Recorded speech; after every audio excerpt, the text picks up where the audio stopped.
démocratique? Je vous réponds 49.3. Une manifestation d'étudiants? Vite, les LBD et les coups de matraque. Une enquête sur un élu? Immunité parlementaire, c'est la carte libérée de prison au Monopoly. Enfant, l'école m'a érigé des monuments utopiques de sociétés démocratiques respectant valeurs et libertés, les nommant réalité. Maintenant, il est clair que tout ça, ce n'est qu'une grosse blague. Mais ça, nous le répétons constamment. Nous enseignons que la société démocratique n'est qu'une parodie des misérables. Nous affirmons qu'elle ne respecte que peu ces égalités et nous assurons qu'elle ne donne à la liberté d'expression d'autre considération que l'arrestation. Cependant, cette société démocratique, qui l'a construite?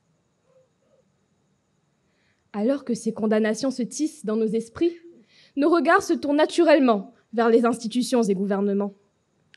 Malgré cela, un fait persiste en moi, si banal, si absurde, qu'il semble avoir été oublié par plusieurs. La société démocratique, c'est avant tout le peuple. Nous sommes détenteurs de son pouvoir, choisissant ses couleurs pour en pleurer ou en rire. Nous lui donnons naissance et la faisons grandir jusqu'à la laisser mourir. Et la laisser mourir, c'est ce qu'on a fait. Je vous signale que ce sont les citoyens, nous, qui imposons le politiquement correct à l'école. C'est nous qui maintenons les mariages arrangés en Inde et c'est nous qui avons tué Samuel Paty. Pas les gouvernements. Nous. À force d'agir en moutons égoïstes, oubliant leur impact individuel, à force de diriger notre mépris vers les failles des sommets, tout en encourageant le vice à notre échelle, nous avons réécrit notre société démocratique en un synonyme de conservation extrémiste. Nous la bâtissons en briques d'arrogance, ignorant et reniant notre citoyenneté. Ce triomphe d'antan devenant un silence humilié, silence qui nous enveloppe tous les jours. En effet, en se noyant dans les préjugés et la haine, dans la xénophobie et la peine, nous faisons de notre mère démocratique une chambre à écho, où les habitants s'autocensurent et se restreignent. Chaque parole énoncée devient un jugement déformé. Le moindre reproche apporté est une insulte réfutée et toute critique ajoutée. Une provocation éliminée. Cette chambre à écho nous empoisonne par le biais de nos propres sentiments et n'épargne personne. Ni vous, ni moi. Mauricienne, 16 ans, j'entends tout le temps des compliments de ma société démocratique. Mais dès que j'émets le moindre son, j'ai un nœud qui se resserre autour de ma gorge. Nœud resserré par les gouvernements et surtout par ce que j'aime et ce qui m'entoure. Quand je parle, tout ce que je reçois en retour, c'est 2 mots. Tais-toi.